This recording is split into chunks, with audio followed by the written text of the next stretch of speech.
Buenos días. ¿Pueden escucharme?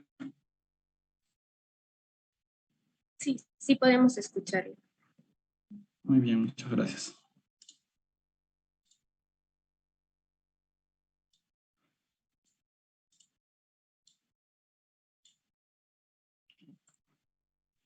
Bueno, quiero comenzar agradeciendo a los organizadores por la invitación de este simposio internacional. Espero que mi participación pueda generar el interés en el gran número de estudiantes que entiendo que están participando y asistiendo. Sin duda, mi objetivo es que puedan ser obtenidos algunos datos interesantes, datos curiosos, que les pueda generar preguntas adicionales, no necesariamente ahora, sino luego en su desarrollo profesional. Entonces, cualquier cosa, también no tengan problemas en comunicarse conmigo, les dejo ahí mi correo electrónico, por si tuvieran alguna duda o interés, ¿no?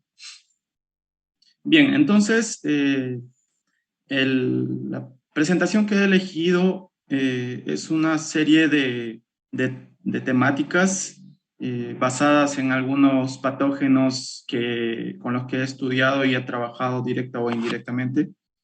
Y sin duda, algunos años de experiencia que tengo ya con estos patógenos, hay algunos aspectos que van saliendo a la luz a medida que uno va abordándolos, ¿no? Algunos datos específicos o algunas problemáticas, un panorama en particular que puede surgir luego de ir trabajando con estos organismos.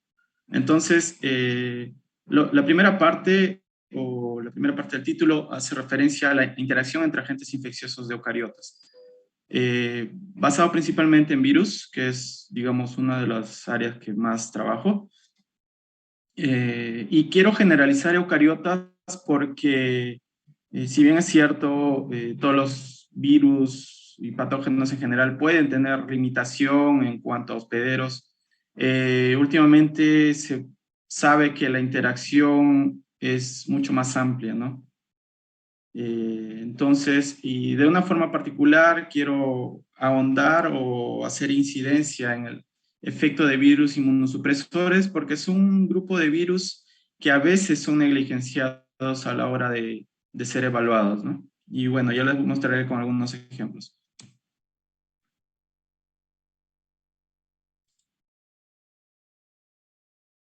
Bien, entonces he dividido en 4 partes la presentación, ¿no?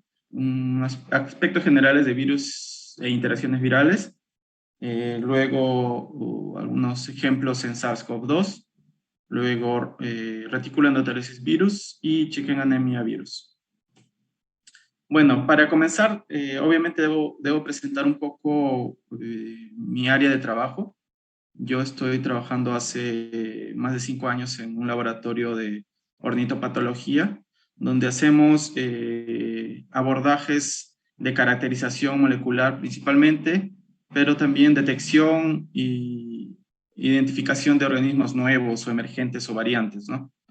Tenemos una cartera de patógenos con los cuales lidamos con cierta regularidad, ¿no? Aquí les he mostrado algunos de ellos, principalmente virus y bacterias, como les mencionaba, de muchas familias de virus y también especies de bacterias que, a pesar de las distancias taxonómicas que puedan tener, pueden coexistir, ¿no? Y eso es justamente uno de los mensajes que les quería traer en esta presentación. Entonces, comencemos con los virus y sus interacciones. Primero, para mencionar un concepto que cada vez se vuelve más crítico en el aspecto de su vigencia, ¿no? Porque los virus son conocidos como agentes no vivos u organismos no vivos que tienen un estilo de vida con parasitismo molecular, por decirlo así, ¿no? Depende de una célula eucariota o procariota en algunos casos, obviamente, para replicar y multiplicar su genoma, ¿no? Sin embargo, bueno, también se les menciona que son acelulares porque no contienen una estructura como un organismo celular propiamente dicho, ¿no?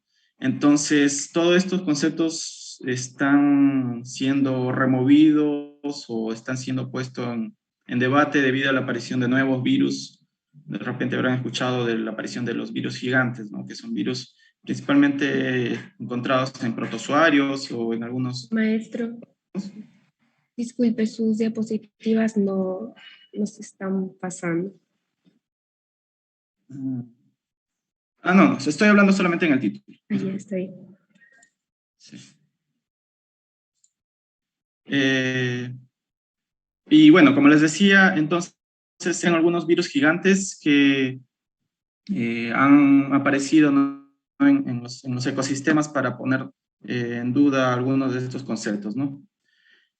Bien, hay algunos conceptos que voy a mencionar más o menos durante la presentación y dos de estos que son importantes es la coinfección y la superinfección. La coinfección es más inmediata de entender, ¿no? Como la infección simultánea de dos organismos o patógenos al mismo momento, en este caso particularmente hablando de virus. Y una superinfección hace referencia a una segunda infección eh, posterior a una infección preliminar de otro organismo, ¿no? Por decir, primero infecta un virus y luego, días o semanas después, afecta otro virus diferente, u bacteria u hongo, ¿no? Dependiendo del caso.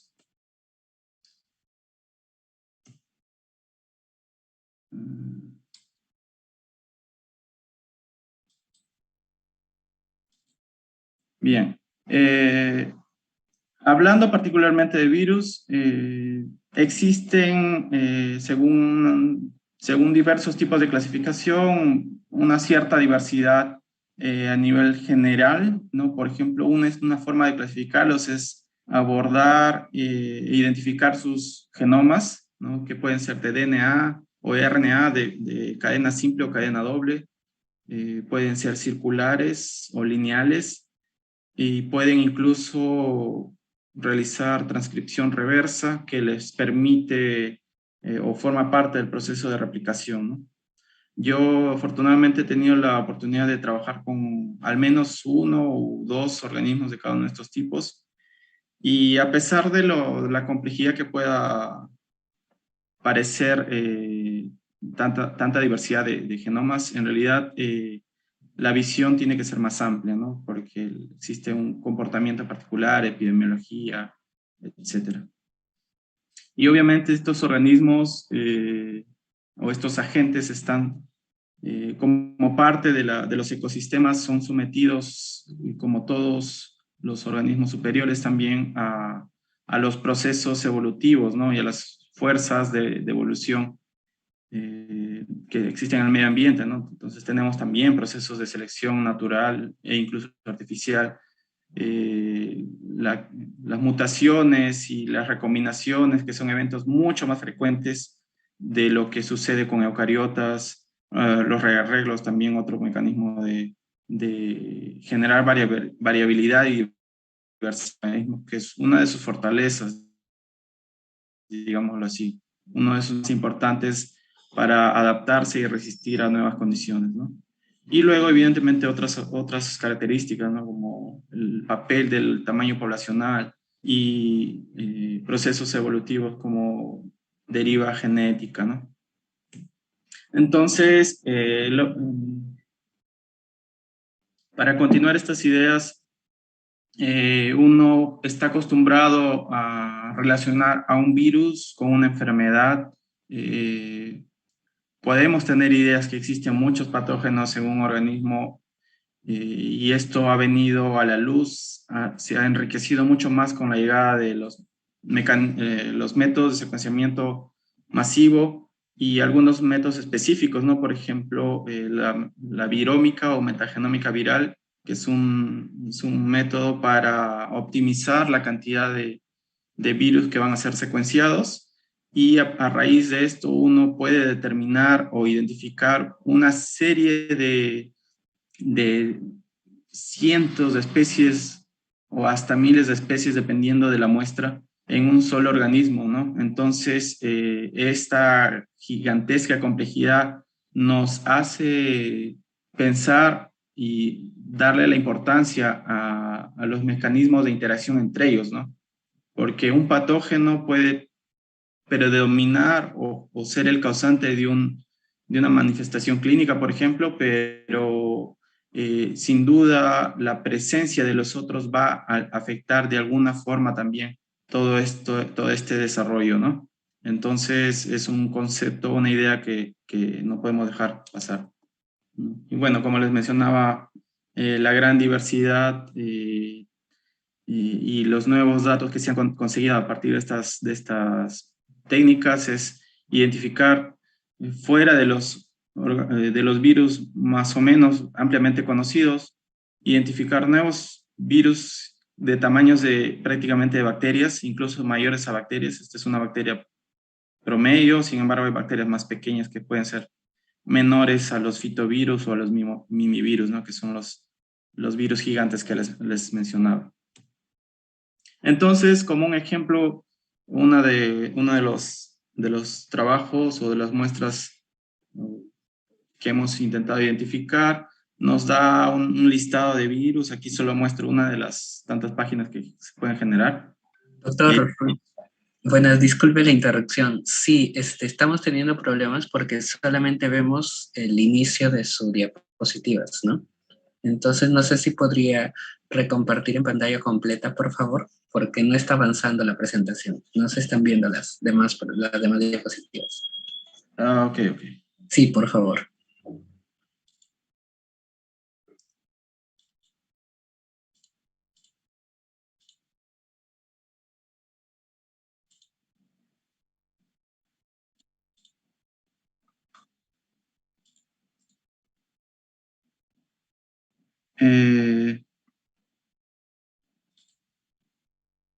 Ahora se ve.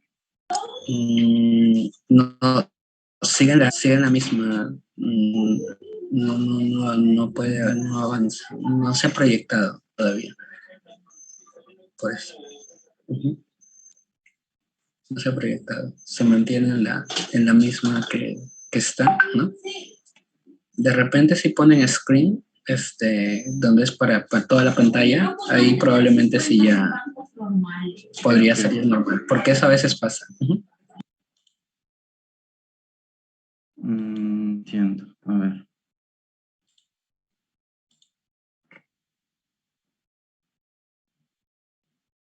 Ok, correcto, doctor. Ahora sí se encuentra todo bien. Ahora está todo claro. Perfecto.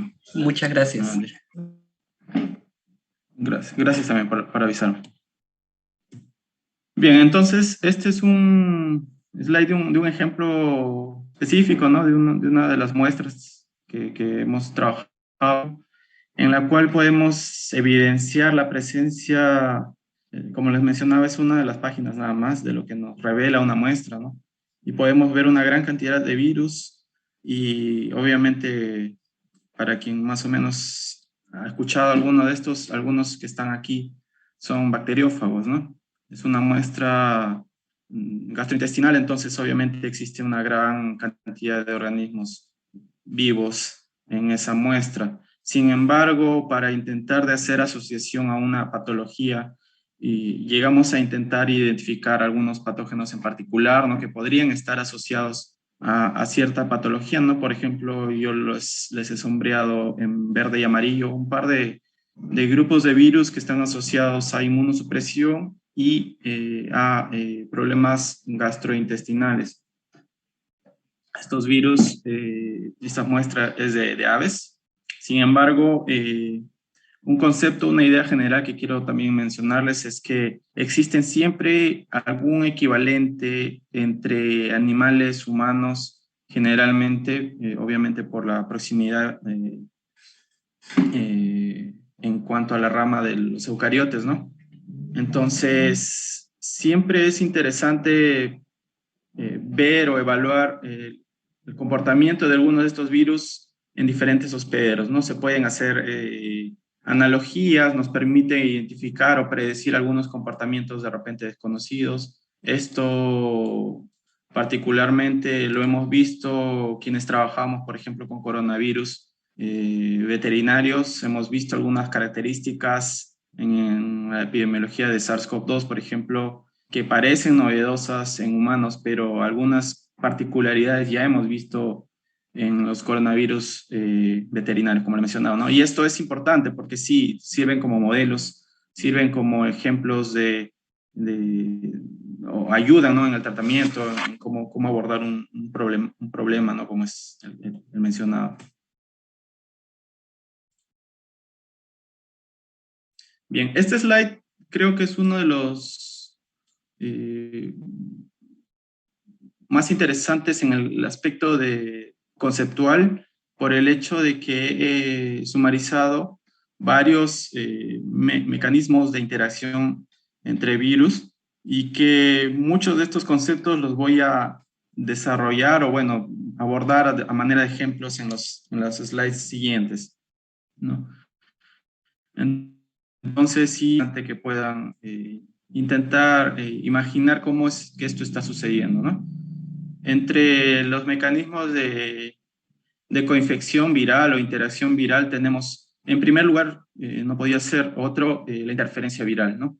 La interferencia viral que puede ser positiva o negativa, en este caso está mostrado primero la interferencia viral negativa, con dos casos específicos, ¿no? Supresión competitiva y supresión de superinfección.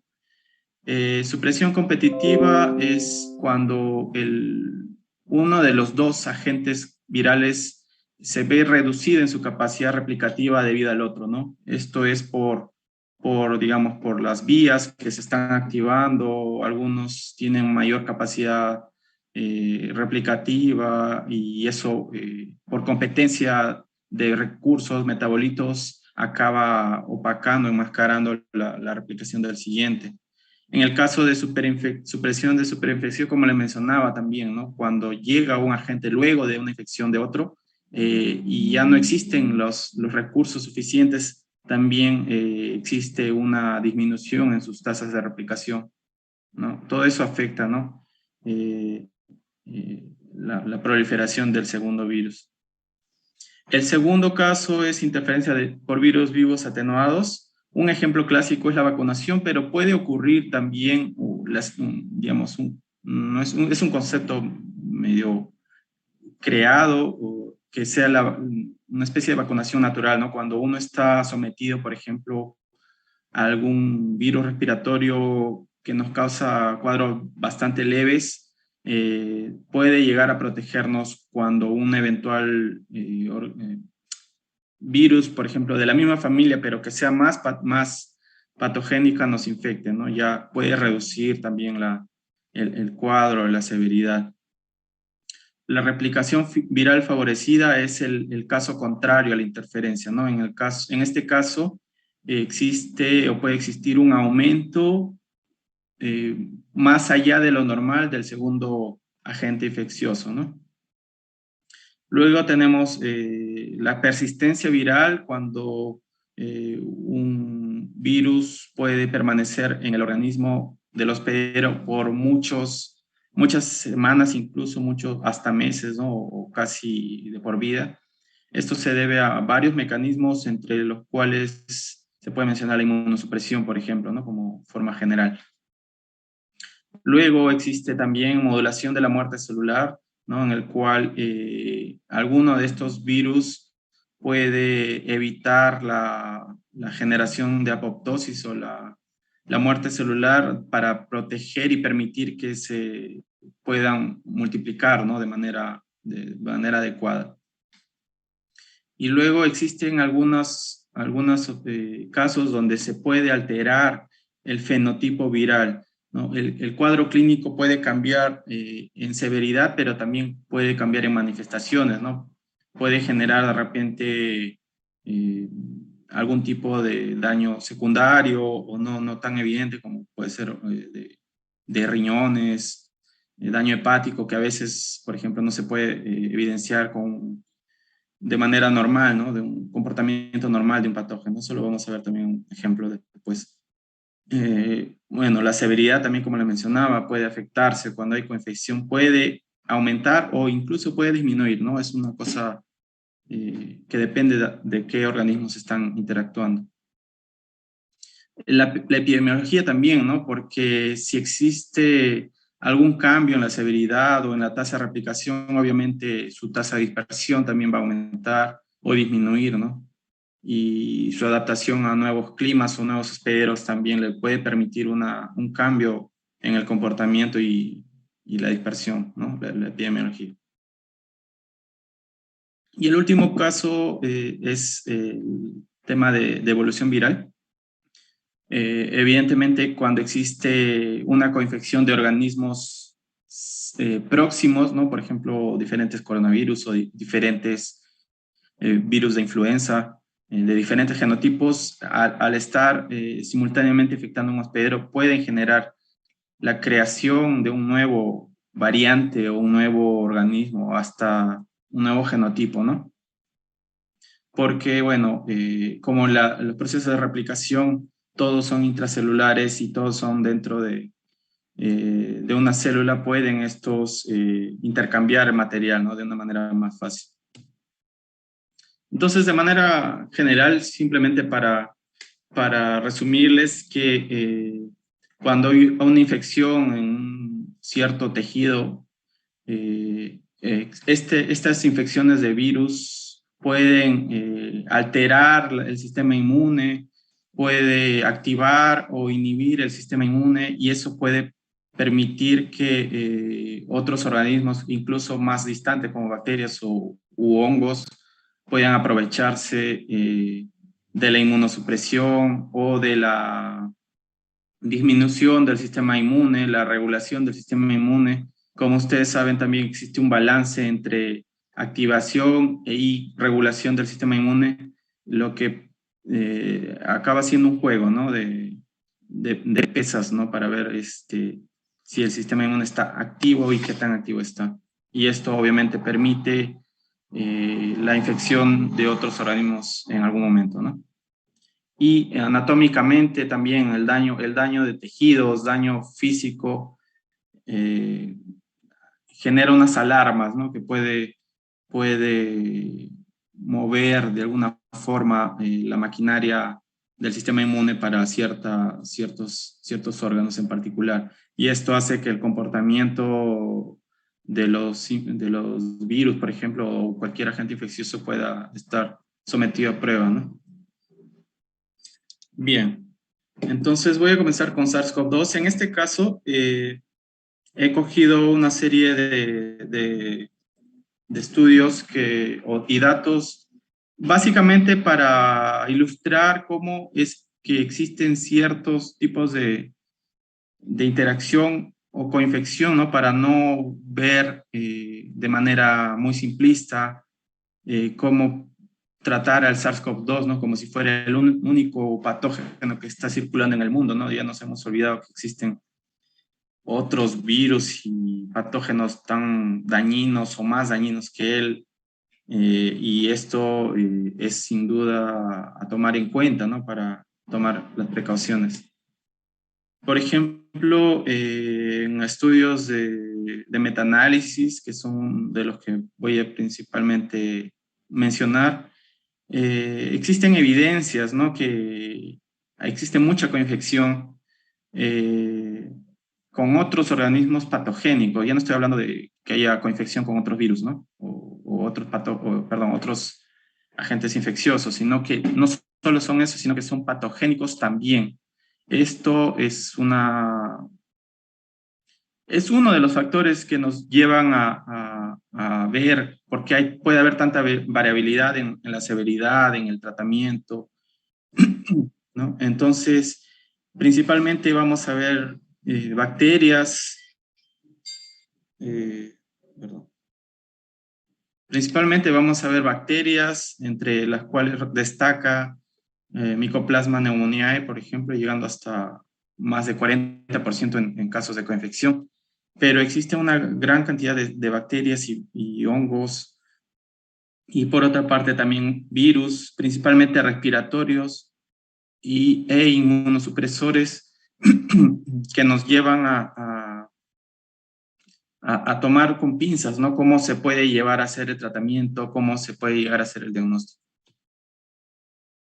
Aquí tengo una serie de ejemplos cortos o de datos cortos de cómo estas coinfecciones pueden alterar la manifestación clínica de una infección con SARS-CoV-2, por ejemplo, con coinfección con influenza de tipo A, puede agravar, ¿no? Obviamente el cuadro, existe una inflamación exacerbada mayor o en promedio a la que pudiera tener la infección solamente por SARS-CoV-2. En el caso de la influenza de tipo B, es un caso diferente en el cual se puede llegar a un cuadro crónico en vez de ser agudo o severo, ¿no? En el caso de coinfección con algunos adenovirus, por ejemplo, se ha visto que los cuadros de hipoxia y los ARDS se pueden ver incrementados, ¿no? por la coinfección de estos dos patógenos. En el caso de otros coronavirus humanos que ya son conocidos hace años también, existe la tendencia a que puedan agravar el cuadro. Obviamente no se están evidenciando mucho de estos datos, pero en algunos lugares donde existe mayor endemia de algunos de estos coronavirus ya se puede recopilar este tipo de información, ¿no? Donde aumenta la severidad y puede aumentar también, obviamente, la inflamación, que es lo que acarrea en realidad el daño de los tejidos. En el caso de, voy a resumir dos, el virus del VIH y el virus de hepatitis, que son enfermedades, o bueno, son agentes que causan enfermedades de largo plazo, ¿no? De forma crónica, en el caso de hepatitis, por ejemplo. Uno espera inicialmente que pueda aumentar la severidad, ¿no? del COVID. Sin embargo, se ha visto que dependiendo del momento de la infección de estos dos virus, con cuánta antecedencia ha ocurrido y si estos son tratados principalmente, que puede llegar a haber algún tipo de interferencia con SARS-CoV-2 y este último se vea reducido en su tasa de replicación, ¿no? Esto hace que aparentemente ya no sea tan severo como se esperaría, a pesar que ya hay un agente de cuidados, ¿no? En el caso de citomegalovirus y el Epstein-Barr, son virus, herpesvirus también, que de una manera no tan evidente o no tan inmediata pueden causar gradual linfopenia o linfocitopenia, ¿no? Como quieran llamarlo, que es una reducción en el número de linfocitos y esto trae a un retardo, a un desbalance del sistema inmune, ¿no? Es un sistema inmune deficiente y esto puede permitir obviamente la activación o la replicación, la proliferación del SARS-CoV-2 de una manera mayor a lo normal, ¿no? En el caso del grupo de virus dengue, por ejemplo, se sabe que existe trombocitopenia, que es, digamos, una reducción en el número de los trombocitos y esto sumado a SARS-CoV-2 puede agravar los procesos de hemorragias, ¿no? Que de por sí ya son evidentes en dengue, pueden verse aumentadas en caso de hemorragia, de inflamación, etcétera, ¿no? Entonces, un par de estudios que nos muestran unos datos específicos. Voy a intentar ir rápido para no pasarme del tiempo, porque son, digamos, son datos principalmente que les quería mostrar, ¿no? Entonces, en este caso se ha visto la comparación y la evaluación de coinfección y superinfección, como ya les explicaba, son conceptos diferentes, ¿no? Entonces, en varios estudios, o bueno, una compilación de metaanálisis, se ha visto que coinfección y superinfección están próximas en prevalencia, sin embargo, hay una cierta tendencia a que las superinfecciones sean predominantes, ¿no? Superinfección es lo que les mencionaba, una infección secundaria o una infección posterior. Y luego, en casos específicos, no todos los agentes coinfectantes pueden actuar de la misma forma, ¿no? En este caso, existen algunas bacterias que tienen una mayor prevalencia en coinfección, en estados de coinfección, y mientras hay otras que pueden aumentar o verse favorecidos en superinfección, ¿no? Como sucede con Acinetobacter, por ejemplo, y en una menor escala, pero también evidente con Pseudomonas o Enterococos, por ejemplo. En el caso de los virus, ocurre algo ligeramente diferente, ¿no? Que tenemos más coinfección que superinfección, ya que son organismos más próximos, puede existir mayor eh, predisposición a tener interferencia viral, ¿no? Porque comparten algunas maquinarias parecidas, ¿no? El caso de la influenza A es bastante marcante. Les mencionaba que uno de los organismos que pueden complicar el SARS-CoV-2 y en coinfección se ha visto unas tasas considerables, ¿no? Y en el caso de los hongos ocurre lo opuesto, ¿no? En los cuales coinfección no es tan detectada como lo es superinfección, ¿no? Se considera mucho que los hongos son agentes oportunistas, ¿no? Cuando hay una inmunosupresión o una infección preliminar, a veces estos organismos se aprovechan y que el sistema inmune está debilitado para llegar a infectar, ¿no? Entonces, en resumen de esto, es que en bacterias y en hongos existe la tendencia a tener más superinfección, mientras que con otros virus es más posible que haya coinfección. En general, ambos obviamente están asociados a mayor riesgo de muerte, pueden aumentar el riesgo de promedio de hasta 3 veces más. En caso de coinfecciones, se entiende como algunos datos idos colectando que pueden llevar a mayor tiempo de hospitalización, mientras que las superinfecciones se pueden asociar a mayor necesidad de ventilación mecánica, es decir, a cuadros más severos, ¿no? En este otro segundo caso, se va a evaluar cómo esta interacción puede favorecer, ser neutral o perjudicar el desarrollo del COVID-19, por ejemplo, ¿no? Aquí se evaluaron 4 patógenos en particular de manera rápida. Les voy a mencionar que, por ejemplo, como pueden ver con VIH, el radio de riesgo está casi igual. En el caso de hepatitis, también hay una cierta tendencia a aumentar el riesgo, ¿no? En algunos casos, pero no es significativamente eh, denotado, ¿no? Entonces, en general se considera que cuando hay coinfección con VIH y hepatitis, estadísticamente no hay un riesgo aumentado a dar casos más severos o muerte. Algo diferente ocurre con tuberculosis e influenza, ¿no? Como pueden ver, el odds radio ya aumenta, el fold es más de 2 veces en tuberculosis y en influenza. Esto hace que el riesgo de muerte se vea aumentado cuando una persona tiene estos patógenos, ¿no? Coinfectantes junto al SARS-CoV-2.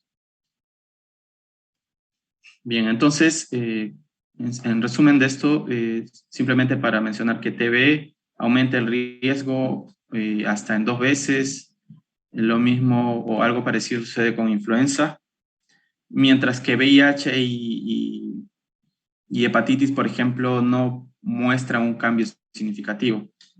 Como les mencionaba, esto puede estar relacionado a los tratamientos de estas enfermedades crónicas, por decirlo, ¿no? Obviamente, esto no es una regla, son colecta de datos que evidentemente dependen de la población, ¿no? De población atendida o no atendida puede responder de manera diferente.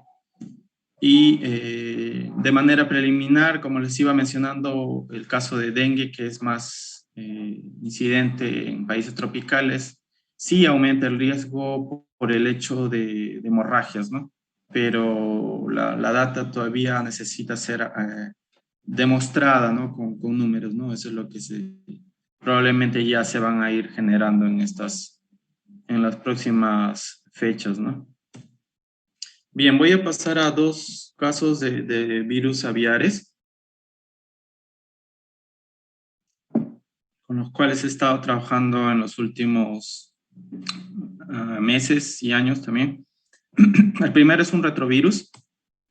Este virus de reticuloendoteliosis está asociado a neoplasias, a retardo del crecimiento y principalmente a inmunosupresión. Y de manera particular, es uno de los pocos organismos que se conocen que participa en un mecanismo de quimerismo viral, que significa la integración de su genoma al genoma de otro virus, ¿no?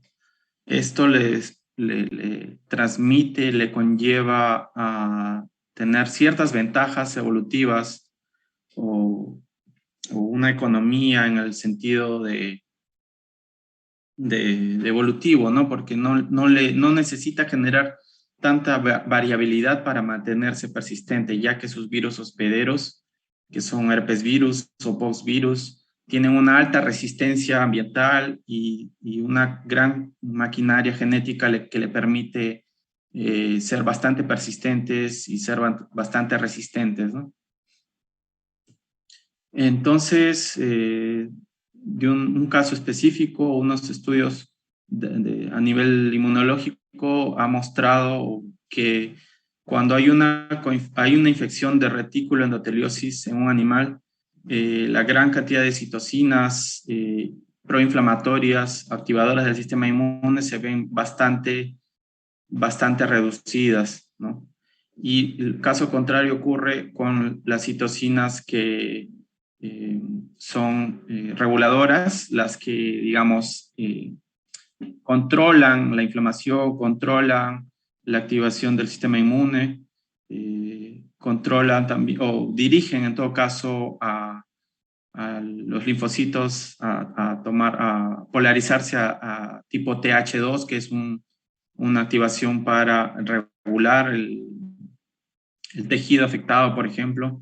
Entonces, es bastante evidente, ¿no? que este virus es bastante inmunosupresor, genera una depleción de linfocitos, y esto hace que el organismo enfermo, susceptible, tenga una susceptibilidad a infecciones secundarias, ¿no? Que es lo que habíamos dicho como superinfección.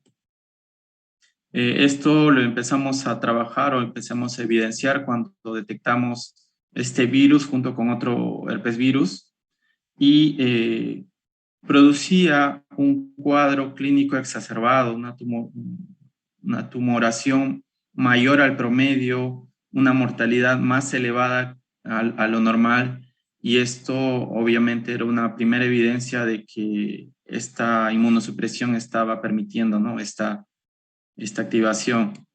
En este caso, también estamos extendiendo estos estudios con el herpes virus y para caracterizar cómo es que existe severidad asociada al genotipo, ¿no? El herpes virus, que tiene un genotipo que hemos identificado bastante prevalente en algunos brotes epidemiológicos que hemos tenido aquí en Brasil. Hemos visto en rojo que el genotipo se asocia bastante a la severidad del cuadro, ¿no? Las aspas indican los cuadros más severos, ¿no? Y como pueden ver, hay dos tipos de mutaciones o polimorfismos a nivel puntual y mutaciones de tipo de elección en regiones específicas que les conocemos como regiones ricas en prolina. Esto hace que uno de estos genes oncogénicos se activen o se inhiban, ¿no? Y lo que les quería mostrar es que el genotipo que está asociado a mayor severidad se evidencia, ¿no? En la clínica y en la genética, ¿no? Hay la correlación de cuántos casos graves existen con este genotipo, mientras con el genotipo menos severo no se llegan a ver tantos brotes con complejidad a nivel de muerte, por ejemplo, ¿no? O presión diferencial de la enfermedad. Pero de todas maneras ustedes pueden ver, ¿no?, que hay algunos casos específicos donde puede haber algún comportamiento fuera de lo normal, ¿no?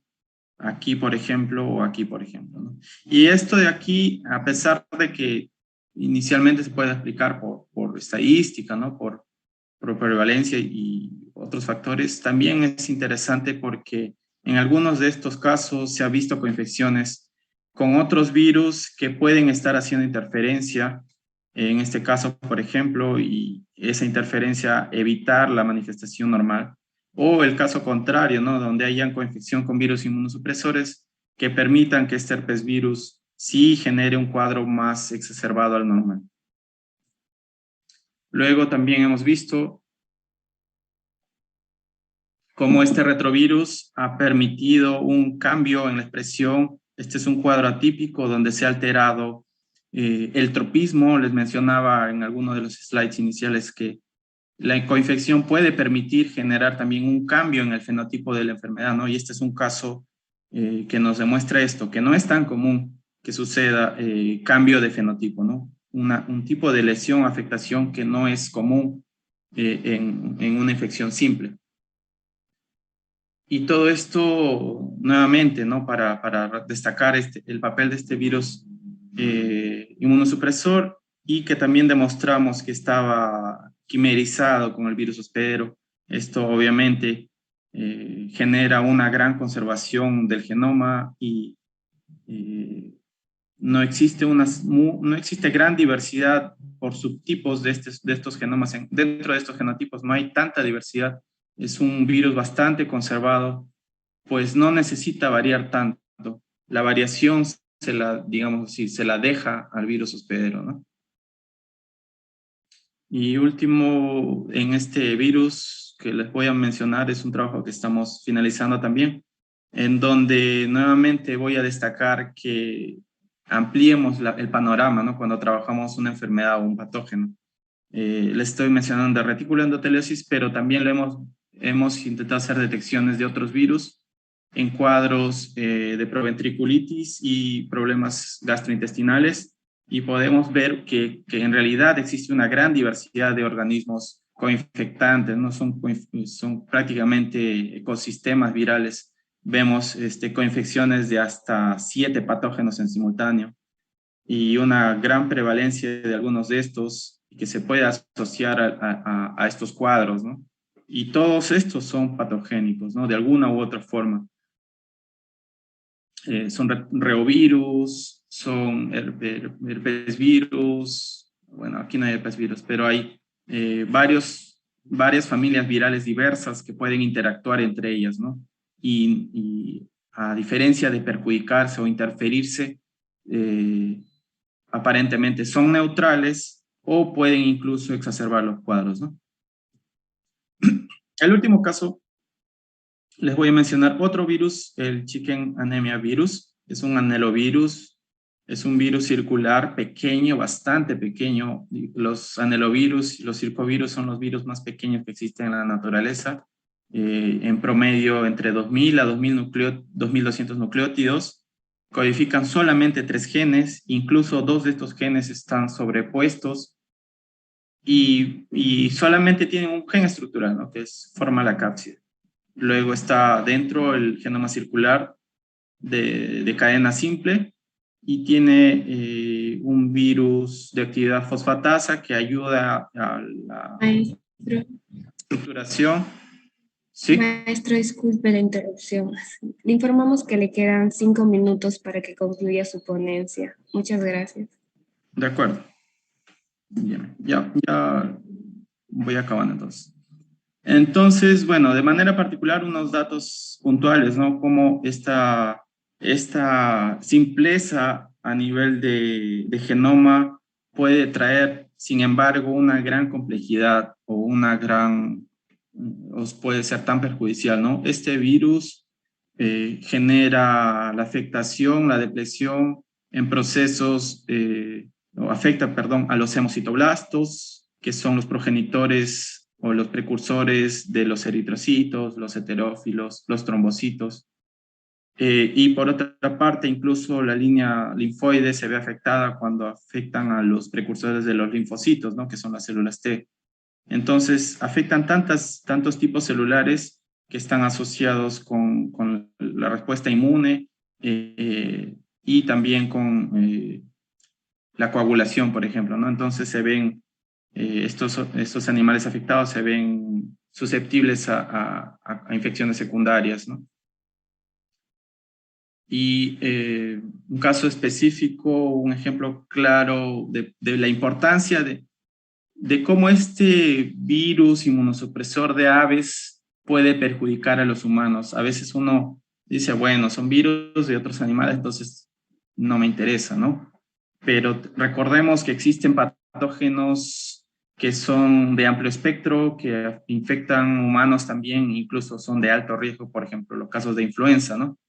Y aquí hay un estudio, por ejemplo, mostrando dónde este virus de anemia aumenta, digamos, la inmunosupresión hace que se aumente la tasa de multiplicación viral de influenza, y en el otro caso es bronquitis infecciosa, es un coronavirus de aves también.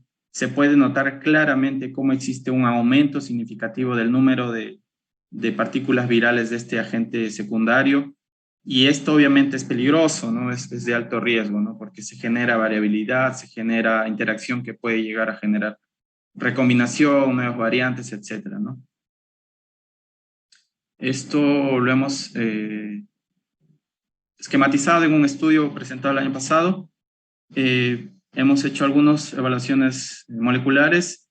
Uno de los datos interesantes es que este virus de anemia lo hemos encontrado en coinfecciones en diferentes tipos de cuadros, ¿no? Neoplásicos, entéricos, respiratorios, con otros virus inmunosupresores, con virus epiteliotrópicos. Entonces, la gran diversidad de cuadros secundarios que se pueden generar es diversa, y esto nos llama la atención porque se le suele dar la importancia o atención al virus secundario y no al inmunosupresor, ¿no?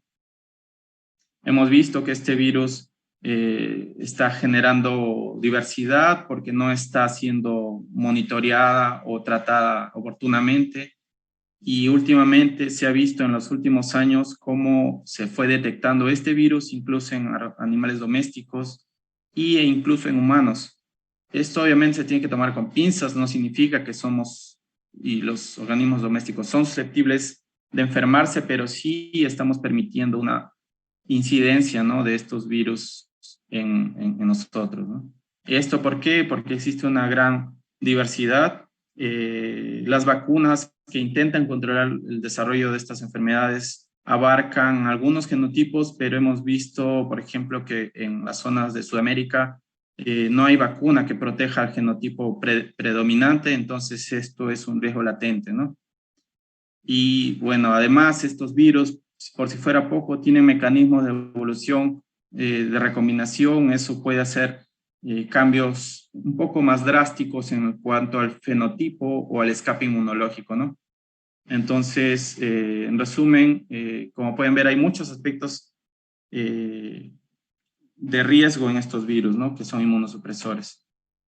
Bueno, finalizo simplemente agradeciendo a los colaboradores de los estudios en los cuales participo, y finalmente también a los chicos con los cuales estamos haciendo estudios también, generalmente a distancia, ¿no?, para abordar toda esta complejidad molecular y genética de estos patógenos, ¿no?, cómo pueden la diversidad y el estudio de las mutaciones puede ayudarnos a entender por qué existe escape inmunológico, surgimiento de brotes epidemiológicos, por ejemplo, ¿no? Bien, eso sería todo.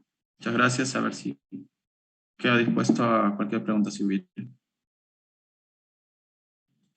Muchas gracias, maestro Diego Chacón, por su excelente ponencia. Ahora invitamos al público al que realice sus preguntas, que serán absueltas a continuación. De este modo estaremos atentos a cualquier duda de los chats en nuestras plataformas. En este momento tenemos una pregunta del doctor Miguel Ángel Jaime Chamochumbi. Las coinfecciones por virus de la influenza comparten sintomatología con las de SARS-CoV-2. ¿Comparten ciertos dominios del receptor EK2?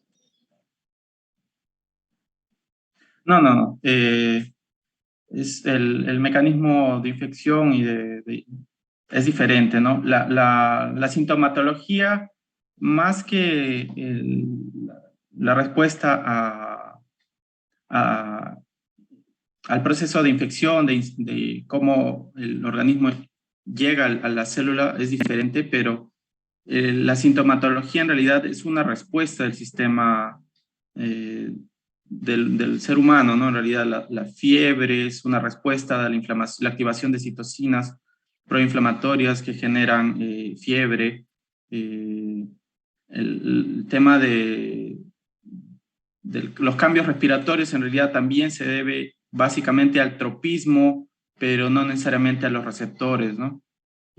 Obviamente comparten el tropismo de células epiteliales, respiratorias. Esto obviamente afecta, ¿no? De una manera similar el tejido o el órgano que estamos evidenciando como similares. Pero bueno, en general yo diría que existe mucho enmascaramiento en cuanto a los cuadros. Esto en realidad justamente es una problemática, ¿no? Porque a veces existe la tendencia a asociar un cuadro solamente a un agente y a veces se puede haber una coinfección y esto puede agravar como les he mostrado, ¿no? Con influenza, por ejemplo. Tenemos ya las noticias del flurona, ¿no? Que es un cuadro de coinfección de influenza y corona, y esto obviamente tiene un mayor riesgo, ¿no? Pero básicamente es por la respuesta del sistema inmune, ¿no? Cuando hay una exacerbación o una activación de citocinas proinflamatorias, la generación de las cascadas de citocinas, esto es lo que en realidad genera el daño, ¿no? El daño de los tejidos.